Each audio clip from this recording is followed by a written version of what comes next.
Good day, grade 6. This is Teacher Diane, and I am now welcoming you to our math class. Let me now remind you of our class rules.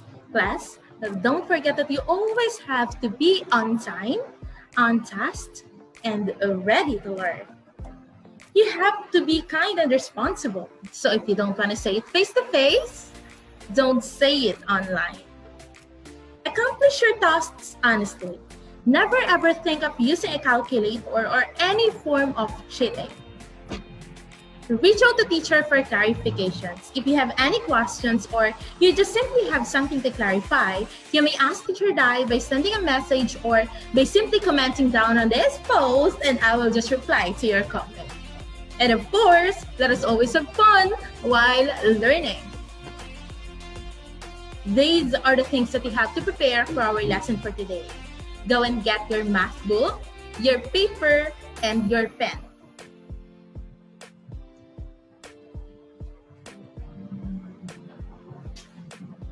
Everything's now ready? All right, let us now have a simple review of what we have discussed last meeting. Can you now recall what was it all about? Good recall.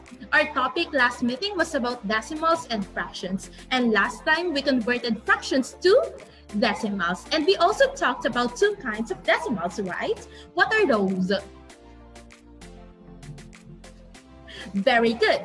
When we say terminating decimals, what are those? That's right. Terminating decimals are decimals that has no remainders, and those are where the division terminates at a certain place of value. When we say non-terminating decimal, the decimal place in the quotient is infinite. That's correct. Do you have any questions about this one? Any clarifications? If that's the case, let us now proceed to our next topic. Let us start with this one. 8 and 457. What do you think is the place value of the underlined number, which is 5? That's correct, hundreds. How about this one? Read the number. Thank you. So now, will you please identify the place value of the underlined number? Tens. That's right. Last one. Read the number. Thank you. Can you now tell me what is the place value of 3? Very good. It's 10,000. So now we will still talk about decimals and fractions, and we will convert decimals to fractions. Vice versa of what we have just discussed last meeting. The question is, how are we going to convert decimals to fractions? Step 1, write the decimal divided by 1. For example, 62 hundredths or 0.62. So we will just write it down over 1. So this will be 62 divided by 1. Step 2. Multiply both top and bottom by 10 for every number after the decimal point. So in this case, we have two numbers after the decimal point, right? So this will be 10 times 10. So we will have 100. All right? So I'll just give you a technique. All you have to do is to count the total number of numbers after the decimal point. So that will tell you what is the total number of zeros. So for example, here we have 2 digits after the decimal point, right? So that will be 100. Got it?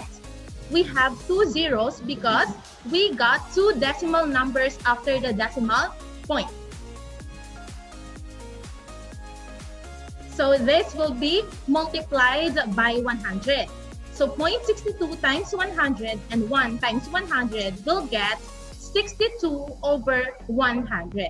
And for our last step, we have simplify the fraction. So I know that you know already how to simplify fractions, right? Because we discussed about it already. So what do you think is the lowest term of 62 over 100? That's right. We'll have 31 over 50. We will just simply divide both by 2, and then we'll get 31 as our numerator, and 100 divided by 2 will get 50 as our denominator. Do you think this one is the final answer? Yes, because we no longer have number that can be divided to both numbers. So 31 over 50 is our final answer. Another example, 0.025. So just like what I have told you earlier, we will divide the decimal number by 1. And then after dividing it by 1, what is the technique that I told you? That's right. You will just simply count the total numbers after the decimal point. And here we got 1, 2, and 3. So we will multiply both the numerator and the denominator by the number with 3 zeros. So what number is that? Yes, correct. 1,000. So first we will multiply 0.025 by 1,000. So technique, we will just simply cancel it, all right? So we'll get 25. Instead of writing 0.25, you may write 25 because the one in front is 0. And then we'll get 1 times 1,000 is 1,000. Are we done? Yes, we are not yet done because we can simplify this. So what do you think is the number that we can divide to both? 25, correct. So 25 divided by 25 will get 1. How about 1,000 divided by 25? So let us divide it. We have 1,000 as the number inside, and then 25. 100 divided by 25 is 4, correct. 4 times 25 will have 100. Very good. 100 minus 100. 0. So we will just simply bring down 0. 0 divided by 25. 0. 0 times 25. 0. 0 minus 0, of course, will have 0. So our answer will be 40. 1, 40. Are we done? Yes, we are. Meaning, 1 over 40 or 140 is our final answer. Got it? Any questions? Clarifications? All right. So now it's the time for practice. Get your papers and pen.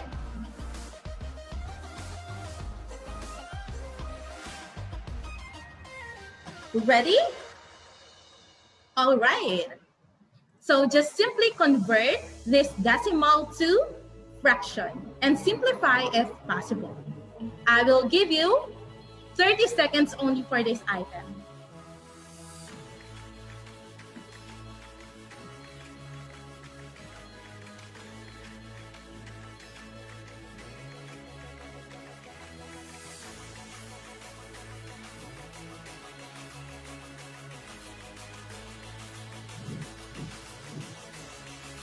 Time's up. What is your answer? Let us see if your answer is correct. So first step, we will divide the decimal number by 1, and then we will multiply it by, yes, 10, because we only have one number after the decimal point, meaning we will look for the number with only 1 0. So this will be 10. 0.7 times 10 will be 7. And then 1 times 10 is 10. Are we done? Yes, we are, because we no longer have number to divide to both the numerator and the denominator. Is your answer correct? Very good. Next one. Come on and write it down on your paper and then solve it.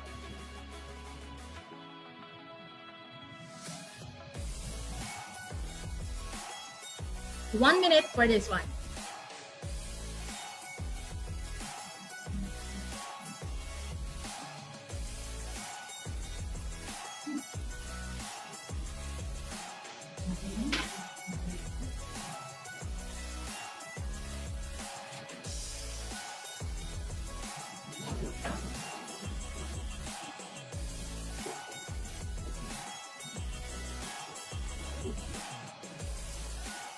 Time's up.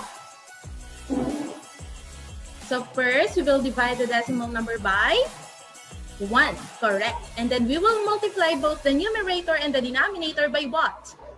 100, very good. So 0.75 will be 75. So our technique is to just cancel the 0, all right? And then 1 times 100 will get 100. Are we done? Not yet. So what do you think is the number that we can divide to both? 25, very good. 75 divided by 25. 3. 100 divided by 25. 4. Is your answer correct? Very good. For our last practice. 0.088. Write it down on your paper and then convert it to its fractional form. You only have 1 minute to do it.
Done? Let us check if your answer is correct. First step is to divide the decimal by 1. And then we will multiply both by what? Okay, we have tens, hundreds, thousands. So we will multiply both the numerator and the denominator by 1,000. So again, we will just simply cancel the zeros. So this one is 88. And then 1 times 1,000 is 1,000. Are we done? Not yet, because we can still simplify this one. 88 divided by 8. 11.